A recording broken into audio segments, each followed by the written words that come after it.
නමුතස්ස භගවතු වරහතු සම්මා සම්බුද්ධස්ස නමුතස්ස භගවතු වරහතු සම්මා සම්බුද්ධස්ස නමුතස්ස භගවතු වරහතු සම්මා සම්බුද්ධස්ස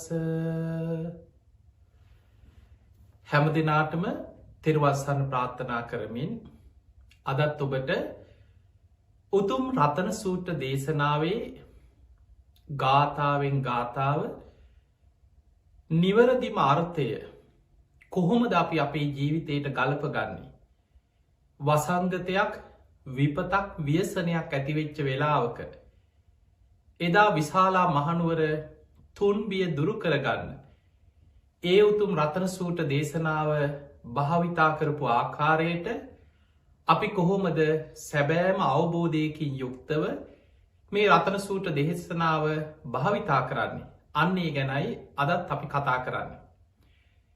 ඔබට මතක ඇති අපි රතන සූත්‍ර දේශනාවේ පළවෙනි දෙවනි තුන්වෙනි කියන ගාථා කීපය ගැන කතා කරන්න. මේ රතන සූත්‍ර දේශනාවේ මුලින්ම සඳහන් වෙන්නේ බුදුරජාණන් වහන්සේ කෝටි ලක්ෂයක් සක්වල දෙව් බමුන්ට ආරාධනා කරනවා මේ දේශනාව අහන්න එන්න. අහසේ රැස් වෙලා ඉන්න කෝටි ලක්ෂයක් සක්වල දෙව් බමුන්ට ආරාධනයක් කරනවා. මේ දේශනාව හොඳින් අහන්න. අහලා මේ මනුස්ස වර්ගයා ගැන මෛත්‍රී සිත ඇති කරගෙන මේ මනුස්සයන්ට පිහිටවෙන්. මේ මනුස්්‍යයන්ව ආරක්ෂා කරන්න කියලා දෙවියන්ගෙන් ඉල්ලීමක් කරනවා. ඒ තමයි මුල්ම ගාථා දෙකේ සඳහන් වෙන අර්ථය. ඊළඟ තුන්වෙනි ගාථාවෙන් බුදුරජාණන් වහන්සේ මේ රතන සූත්‍ර දේශනාව තුළ බුදුරජාණන් වහන්සේගේ තියෙන ශේෂ්ඨත්වය ගැන මේ තුන් ලෝකේම බුද්ධ රත්නය හා සමාන මානික්‍යයක් රත්නයක් මේ ලෝකෙ වටිනා කියන දෙයක් දේවල් යම්තාක් ඇද්ද. ඒ භෞතිකව ගත්තත් ඊළඟට පුද්ගලයෝ වසයෙන් ගත්තත් මේ ලෝකෙ තියෙන වටිනාම මානික්‍ය තමයි ලෝතුරා බුදුරජාණන් වහන්සේ නමකගේ පහළවීම. ඒ බුද්ධ රත්නය තරම් ශේෂ්ඨ දෙයක් මේ ලෝකෙ නෑ. ඒතේන සච්චේන සුවත්ති මේ සත්‍යානු භාවයෙන් සූපත්තේවා කියලා තුන්වෙනි ගාථාවෙන් බුද්ධානු භාවයෙන් බුදුරජාණන් වහන්සේ සත්‍යක්‍රියා කරමින් අධිෂ්ඨාන කරන්නට යුතු. අද අපි කතා කරන්නේ හතරවෙනි ගාථාව. පිංහතුන මේ ගාථාව ගැන කතා කරන්න කලින් එදා බුදුරජාණන් වහන්සේව මේ විශාලා මහනුවරට වඩම්මුවන්න ඔබහලා තියෙනවා ලිච්චවී රාජ කුමාරවරු මේ සිදුවීම සිද්ධ වෙන කාල වෙනකොට සමූහාණ්ඩු පාලනයක් හැටියට බොහොම සමගියෙන් පාලනය කරපු රාජ කුමාරවරු 7,707 දෙනෙක් හිටිය කියනවා. මේ අයි බොහොම සමගියෙන් සාකච්ඡා කරනවා සමගියෙන් තීරණ ගන්නවා සමගිය විසිර යනවා. ඒ අයට මේ බලලෝභයක් තිබුන්නෑ දේශපාලනය රජකම ගැන. ඒ නිසා එක්කෙනෙක් සතියක් රාජ්‍ය කරනවා. ඒ කාලෙ අවසන් වෙන හම ඊළඟ ලිච්චවී රාජකුමාරයට ඊළඟ සතිය රාජ්‍ය පවරනවා. මේ විදිහට සමගියෙන් බෙදා හදාගෙන රාජ්‍ය පාලන කටයුතු කරගෙනාව. ඔය අතරේ අපේ බුදුරජාණන් වහන්සේ බුද්ධත්වයට පත්වෙලා දෙවනි අවුරුද්ධ වෙනකොට. ඒ වෙනකොට උන්වහන්සේ වැඩහිටියේ සේනිය බිම්බිසා රජ්ජුරුවෝ තමන්ගේ රාජකීය උයන වේල් වන උයන බුද්ධ ප්‍රමුඛ සංඝයා වෙනුවෙන් පළවෙනි ආරාමය හැටියට කුටි සෙනසුන් හදලා සංඝ සතු කරලා පූජ කරා. මෙන්න මේ වේල්වනාරාමේ බුදුරජාණන් වහන්සේ වැඩ සිටින්නේ තාම බුද්ධත්වයට පත්වෙච්ච මුල් කාලි දෙවනි අවුරුද්දේ. දැන් විශාලා මහනුවර මේ තුන්බිය ඇති වෙලා අවුරුදු ගානක් වර්සාවක් නෑ විශාල නියගයක්. ඊළඟට වසංගතයක් පැතිරිලා මිනිස්සු දවසට 50,100,100,000 ගනම් මැරෙනව නගරේ. ඒ අතර අමනුස්්‍යයෝ මේ නගරය අරක්ගෙන මිනිස්සු අමනුස්්‍යයන්ගේ ගොදුරු බවට අමනුස්්‍යයන්ගේ ග්‍රහණයකට ලක්වෙලා දැම්මුළු විශාලා මහනුවර නගරේම රෝගබිය දුර්භික්ෂ බය අමනුස්ස බය කියන තුන් බියකින් වෙලිලා ගෙහිල්ල. ඔය අතර විශාලා මහනුවර කූටාගාර ශාලාවට ලිච්ඡවී රජවරු එකතු වෙලා සාකච්ඡා කරා කොහොමද අපි මේ ව්‍යසනයෙන් මිදෙන්නේ. ඒ වෙනකොට උගත් බුද්ධිමත් මොකද ලිච්ඡවීන් කවදත් වැඩිහිටියන්ට ගෞරව සත්කාර කරා. ඒ අයගේ අවවාද අනුශාසනා පිළිගත්තා. ඒ නිසා මේ හැමෝම සමගියෙන් සාකච්ඡා කරා මොකක්ද මේකට තියෙන විසඳුම. ඔය අතරේ සමහර අය කිව්වා නිගණ්ඨනාථ පුත්ත කියලා මහා පින් ඇති උත්තමයෙක් ඉන්නවා. එතුමා මේ නගරයට වඩාමම. තව අය කිව්වා සංජය බෙල්ලට්ටි පුත්ත කියලා මහා පින් ඇති උත්තමයන් වහන්සේ නමක් වැඩ ඉන්නවා. අසවල් පළාතේ උන්වහන්සේ වඩම්මගෙන එමු කියලා. තව අය කිව්වා කකුද කච්චායන ගැන මක්ඛලි ගෝසාල ගැන ඔය වගේ අර ඒ කාලේ ශාස්ත්‍රවරු කියාගෙන හිටපු එක එක පුද්ගලයන්ගේ ගුණ එක එක්කෙනා කියන්න ගත්තා. මොකද බුදුරජාණන් වහන්සේගේ කීර්තිරාවය ඒ වෙනකොට තාම දඹදිව් තලයේ සිසාරා පැතිරිලා ගිහිල්ලා නැහැ. උන්වහන්සේ බුදු වෙච්ච මුල්ම කාලේ. ඔය අතරේ ඔය නගරේ රැස්වීමට සම්බන්ධ වුණා රජගහ නුවර ඉඳන් ආපු උපාසකයෙක්. ඔහු වේළුවනාරාමේ බුදුරජාණන් වහන්සේගෙන් බණ අහලා එන ගමන් ඔහු තෙරුවන් සරණ ගිය කෙනෙක්. තුනුරුවන් ගැන පැහැදිච්ච කෙනෙක්. අර පිරිස එක එක යෝජනා ඉදිරිපත් කරනකං ඉඳලා ඔහු පිරිස අතරින් නැකිටලා ඉදිරියට ඇවිල්ලා උතුරු සලු ඒකාංශ කරලා බුදුරජාණන් වහන්සේ වැඩ සිටින රජගහනුවර දිසාවට හැරිලා වන්දනා කරා. ඒ වන්දනා කරලා කියනවා ලිච්ඡවී රාජ කුමාරවරුනි මම කියන දේ හොඳින් අසන්න. අන්න අර දිසාවේ සේනිය බිම්බිසාර මහ රජතුමාගේ රාජ්‍ය තුළ වේළුවන නම් වූ උයනක ලෝතුරා භාග්‍යවත් බුදුරජාණන් වහන්සේ නමක් පහළ වෙලා මහා සංඝයා සමඟ වැඩ සිටිනවා. උන්වහන්සේ රාග ද්වේෂ මෝහ ප්‍රහාණය කරපු කෙනෙක්. අරහං උන්වහන්සේ කිසිම ගුරුවරේගේ උපදේශයක් නැතුව සම්මා සම්බුද්ධත්වයට පත්තිච්ච කෙනෙක්. උන්වහන්සේ සම්මා සම්බුද්ධ. උන්වහන්සේ ළඟ අනන්ත අවබෝධඥානයක් ඒ බුද්ධ ඥානයන්ට ගැලපෙන උතුම් සිල්වත් ජීවිතයක් ගත කරන කෙනෙ විජ්ජාචරණ සම්පන්න. මේ ලෝකයේ සියලු මාර්ග අතර සුන්දරම නිවන් මඟ හොයාගෙන නිවනට පත්වෙච්ච කෙනෙක්. උන්වහන්සේ සුගත මේ ලෝකෙ ගැන විතරක් නෙමෙයි මේ ලෝකධාතුව ගැන විතරක් නෙමෙයි මුළු විශ්වය ගැනම පරිපූර්ණ අවබෝධයකින් යුක්තව සියලු ලෝකයන්ගේ නිදහස් වෙච්ච කෙනෙක්. උන්වහන්සේ ලෝකවිදු. ඕනෑම දරුණු කෙනෙක් අකීකරු කෙනෙක් නිවන පිණිස හික්මුවන්න දක්සයි. අනුත්තරෝ පුරිස ධම්ම සාරථි. උන්වහන්සේ මනුස්්‍යයන්ට විතරක් නෙමේ දෙව් මිනිසුන්ටම මේ තුන් ලෝකයටම නිවන් මඟ පෙන්නන ශාස්තෘවරයා සත්තා දේව මනුස්සාන. උන්වහන්සේ තමන් අවබෝධ කරගත් ධර්මය දෙව් මිනිස් ලෝකයා ගැන මහා කරුණාවෙන් දේශනා කරනවා. බුද්ධ මේ ලෝකෙ පහළ වෙච්ච මහා භාග්‍යවන්තම පින්වන්තම කෙනා භගවා. අර උපාසකයා දෑත් නල්ලෙ තියාගෙන ඔන්න ඔය ඉතිපිසෝ භගවා අරහන් සම්මා සම්බුද්ධෝ විජ්ජාචරණ සම්පන්නෝ සුගතෝ ලෝකවිදූ අනුත්තරෝ පුරිස ධම්ම සාරථී සත්තා දේව මනුස්සානම් බුද්ධෝ භගවා කියල මේ බුදුගුණ ගැන අර සභාවේ හැමෝට මැහෙන්න කියලා උන්වහන්සේව වඩම්මන්න කීව මේ නගරෙට. ඔය නිගණ්ඨනාථ පුත්තල සංජය බෙල්ලට්ටි පුත්ත ඔය කියපු කවුරුවත් ගෙන්නනවට වඩා මේ ලෝකෙ පහළ වෙච්ච භාග්‍යවන්තම පින්වන්තම කෙනා අන්න රජගහනුවර වේළුවනේ වැඩඉන්නවා. උන්වහන්සේ වඩම්මන්න කීව. උන්වහන්සේගේ ආශීර්වාදය ලබාගන්න.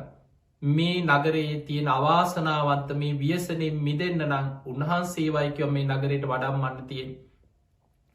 ලිච්ඡවී රාජ කුමාරවරු ඒ බුදුගුණ අහල පැහැදුනා. දැන් බුදුගුණ ඇහුවේ අර උපාසකයාගේ.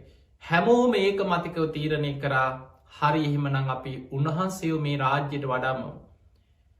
ලිච්ඡවී රාජ කුමාරවරු රාජකීය තීරණයක් අරගෙන ඒ තීරණේ දූතයෙක් අතේ දැන්නවා බිම්බිසාර මහරජතුමාට. රජ්ජුරුවන්ගේ අවසර අරගෙන රාජකී ආරාධනයක් කරා. රජතුමා මාර්ගයෙන් ලිච්ඡවී රජවරු ආරාධනා කරා බුදුරජාණන් වහන්සේට ලිච්ඡවී රාජධානියට විශාලා මහනුවරට වඩින්න කියලා. අපි බුදුරජාණන් වහන්සේ මේ ආරාධනය පිළිගත්තා. ඒ පිළිගත්තට පස්සේ මේ මාර්ගයේ යොදුන් ගණනාවක් තුර යොදුම් 5ක පමණ දුරක් තියෙනවා ගංගානං ගඟ දක්වා රජගහනුවර ඉඳන් ඒ ගඟ දක්වා තියෙන දුර.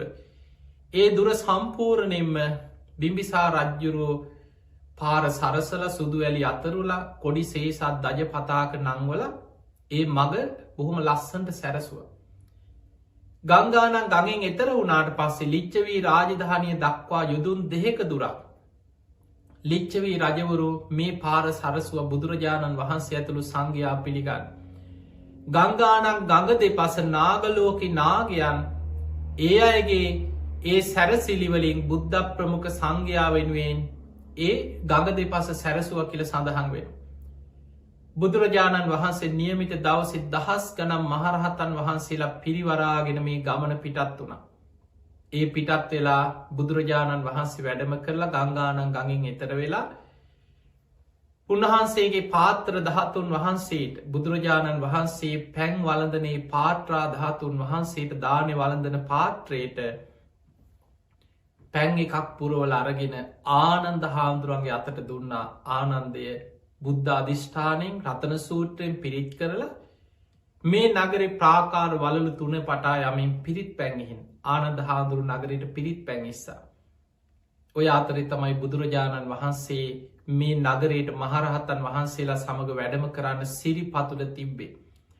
නගර භූමියට බුදුරජාණන් වහන්සේගේ දහසක් නිම්වලලුවලින් යුක්ත ඒ උතුම් චක්‍ර ලක්ෂණයන්ගෙන් යුක්ත මංගල ලක්ෂණයන්ගෙන් යුක්ත සුප්පතිට්ඨිත පාද නම් වූ ඒ උතුම් සම්බුදු සිරිපතුල තබනවා සමගම එකිනෙකට වෙනස් වැසි 7ක් ඇදහැරුණා.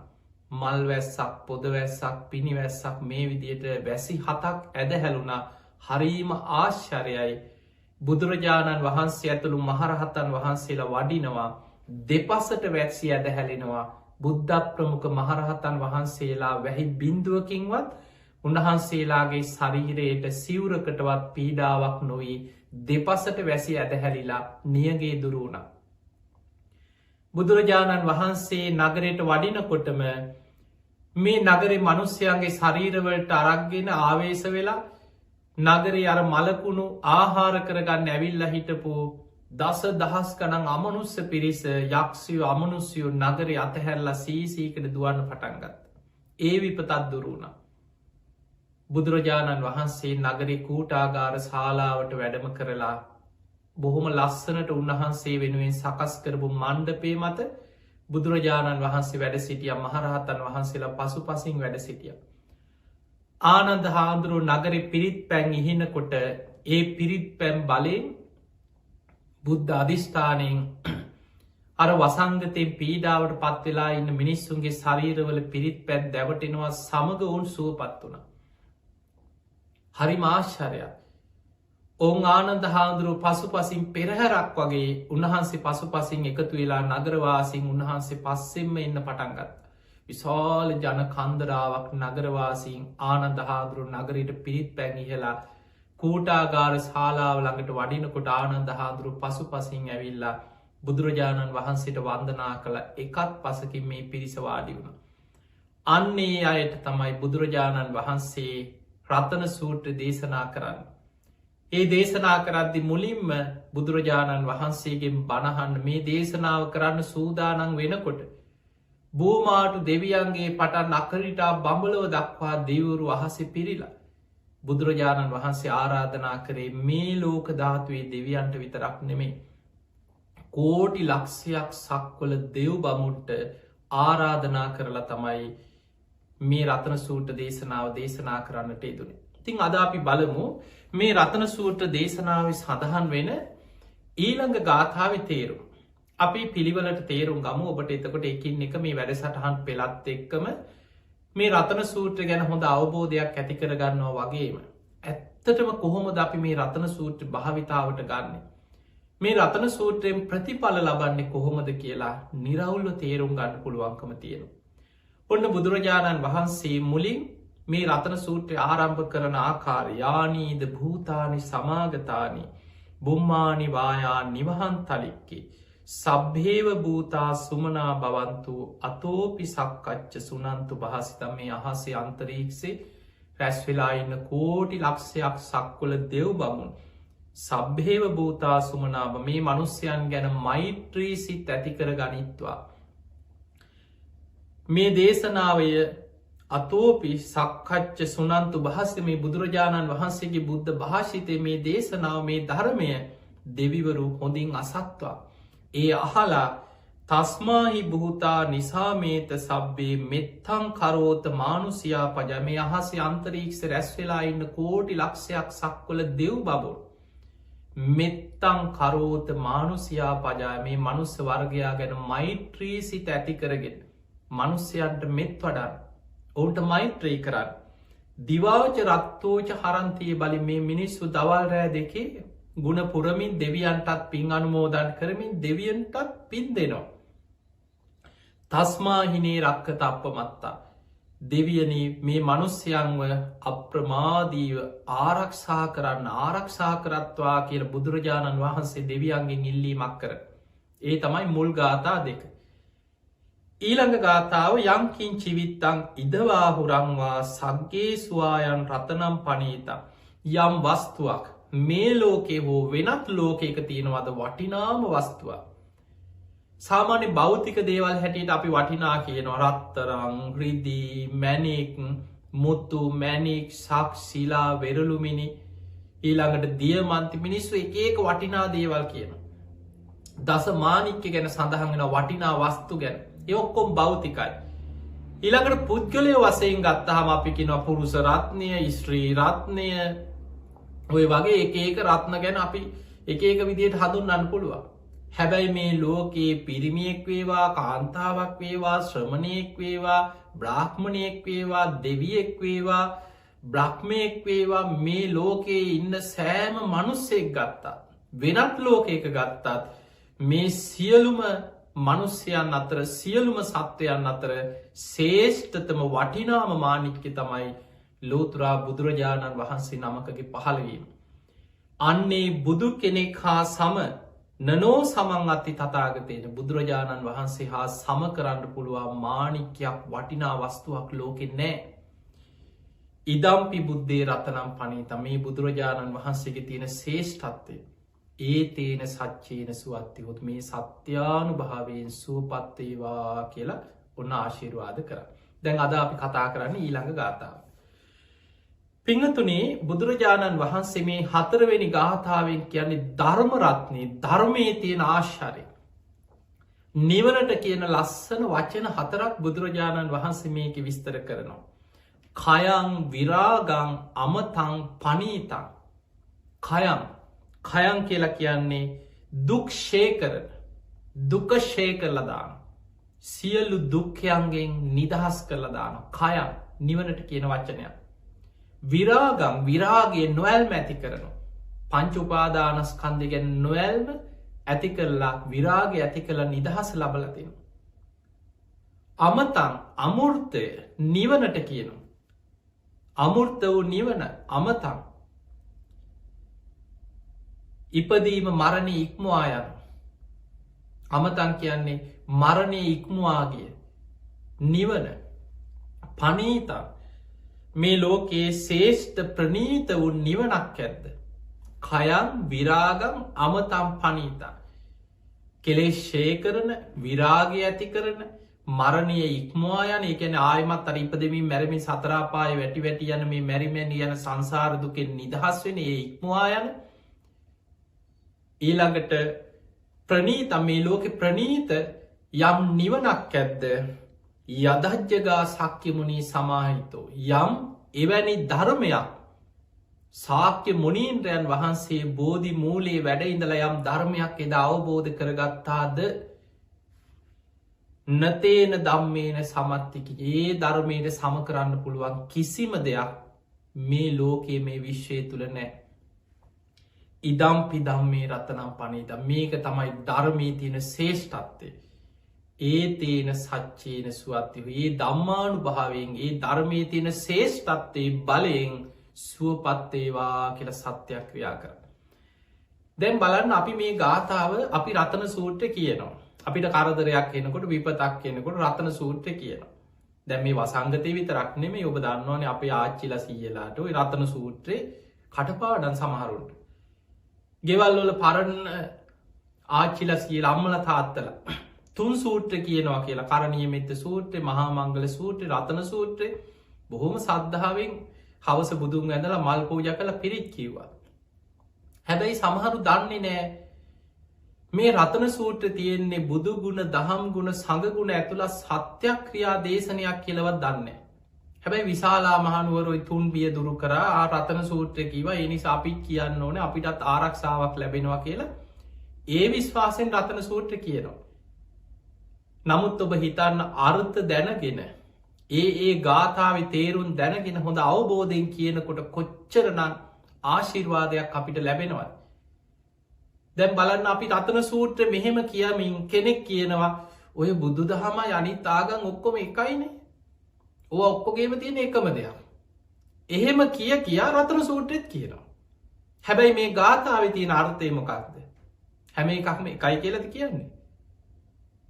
කයං විරාගං අමතම් පනීතං මේ ලෝකේ කෙලෙස් ෂේ කරලා දාන දුක නැති කරලා දාන විරාගය ඇති කරන අමුෘත වූ ඉපදීම නැති කරන මරණය නැති කරන මරණයෙන් නිදහස් කරන ප්‍රනීත වූ යම් ධර්මයක් ශාක්‍ය මුනීන්ද්‍රයන් වහන්සේ බෝධිමූලය අවබෝධ කරගත්තද නතේන දම්මේන සමත්තික ඒ ධර්මයට සම කරන්න පුළුවන් දෙයක් මේ ලෝකයේ මේ විශ්වය කොහෙවත් නෑ කිය. ඒමනම් අපි බුදු දහම සම කරන්නවා බුදු දහමයි විද්‍යාව එකයි කියන සමහර. බුදු දහමයි මේ ඔය ඕව තමයි කියන බුදු දහමත් තියෙන් ඔය ඔක්කොම එකයි කියන. එහෙමනම් එවැනි දෘෂ්ටියක් තුළ ඉදන් රතන සූත්‍රය කියනකොට බලන්න අපි ගාථාව අර්ථයයි අපේ දෘෂ්ටියයි අතර ගැලපීමක් නෑ නේද. ඒ නිසා මතක තියාගන්න ලෝකයේ ආගම් එක දර්ශනය එක විද්‍යාවල් ඒවා එක දේවල් ලෝක එදත් තිබ අදත් තියෙන අනාගතෙත් තියෙනවා. ඒවා ඒ විදිහට තිබ්බදේ. හැබැයි ඔබ ඒවා ඉගෙන ගත්තා කියලා ඒ කිසිවක් මේ බුදුරජාණන් වහන්සේගේ ධර්මයත් එක්ක සම කරන්න යන්න එපා.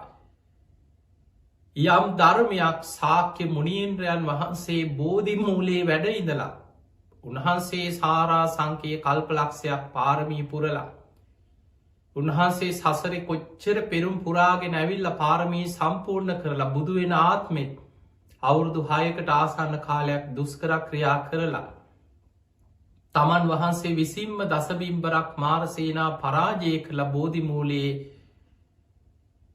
රාත්‍රී පළවෙනියාමේ පුබ්බේ නිවාසානුස්සති ඥානෙ රාත්‍රී දෙවනියාමේ චුතෝපාත ඥානෙ රාත්‍රී තුන්වැනියාම පටිච්ච සමුපාදය අනුලෝම ප්‍රතිලෝම වසයෙන් විමසලා හිමිදිරි උදෑසන අරුණෝදයක් සමගම චතුරාරි සත්‍ය සත්‍යඥාන කෘත්‍යඥාන කෘතඥාන වසයෙන් තිපරිවට්ටන් ද්වාදසාකාරන් ආකාරයට පරිපූර්ණවම අවබෝධ කරගෙන බෝධිමූලයේදී සියලු කෙලෙසුන්ගෙන් මිදිලා සම්මා සම්බුද්ධත්වයට පත් වුණා.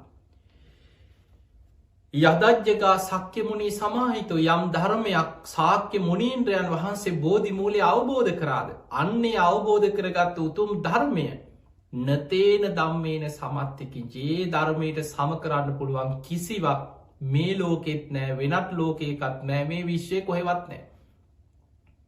ඉදම්පි ධම්මේ රතනම් පන ඒකයි මේ ධර්මය තියෙන ශේෂ්ඨත්තේ අන්න ඒක තේරුම් අරගෙන මේ පිරිත් කියනවා නම් බලන්න පිරිති ආශිර්වාදය අපිට කොච්චර ලබන්න පුළුවන්ද කියල අන්න රතන සූත්‍රයේ 4 වෙනි ගාථ ඉදම්පි ධම්මේ රතනම් පනිහිතං ඒතේන සච්චේන සුවත්තියුත් මේ ධම්මානුභාවේ මේ සත්‍යානුභාව බලයෙන් මේ නගරවාසීන් මේ විශාලා මහනුවර තුන්බියෙන් අසරණ වෙලා ඉන්න මේ හැම දෙනාම සුවපත්වේවා කියල බුදුරජාණන් වහන්සේ සත්‍යයක් ක්‍රියා කර.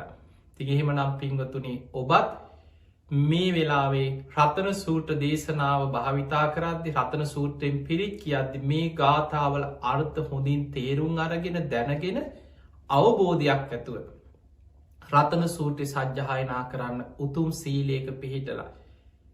අන්න එතකොට අපට රටට ලෝකේටම එදා විශාලා මහනුවර තුන්බිය දුරුවෙලා විශාලා මහනුවර නගරවාසීන්ට යහපත සැලසුනේ යම් ආකාරයකින්ද මේ රතන සූත්‍ර ප්‍රතිඵල අපි කාටත් ලබා ගන්න පුළුවන්. තිය නිසා තමයි අපි ඔබට කොටසෙන් කොටස මේ රතන සූත්‍රය ගැන පැහැදිලි නිරවුල් දැනුමක් ඇති වෙන විදිහට මේ විදියට කියලද. ති අපි හදවති ආශිර්වාද කරනවා ඔබටත් ලක්වාසී ලොවාසී හැම දෙනාටමත් මේ පවතින වසංගත තත්ත්වය දිනෙන් දිනම ඉක්මනින්ම දුරුවේවා මේ මනුස්්‍යයන් සුවපත්තේවා මේ රෝග පීඩාවට පත්වෙලා ඉන්න හැම දෙනාටම ඉක්මන් සුවපත් භාවේ නිදුක් නීරෝගී සම්පත්තිය සැලසේවා ඒ තුනුරුවන්ගේ අනන්ත ගුණානු භාව බලය ඒ වගේ අවුරුදු 160ක් නිරෝගිය වැඩ සිටිය. සසර පුරා කල්ප ගණන් නිරෝගි සම්පත්තිය වෙනුවෙන් පාරමී පුරණ ලද ඒ උතුම් බක්කුල මහරහතන් වහන්සේගේ පාරමී බලය උන්වහන්සේගේ ආශිර්වාදය ලක්වාසී ලොවාසී හැම දෙනාම නිදුක්වේවා නිරෝගිවේවා සුවපත්තේවා හැම දෙනාටම නිදුක් නීරෝගී සම්පත්තියම ලැබේවා ලැබේවා ලැබේවා කියල අපි ආශිර්වාද කරනවා. හැම දෙනාටම සම්මා සම්බුදු සරණයි.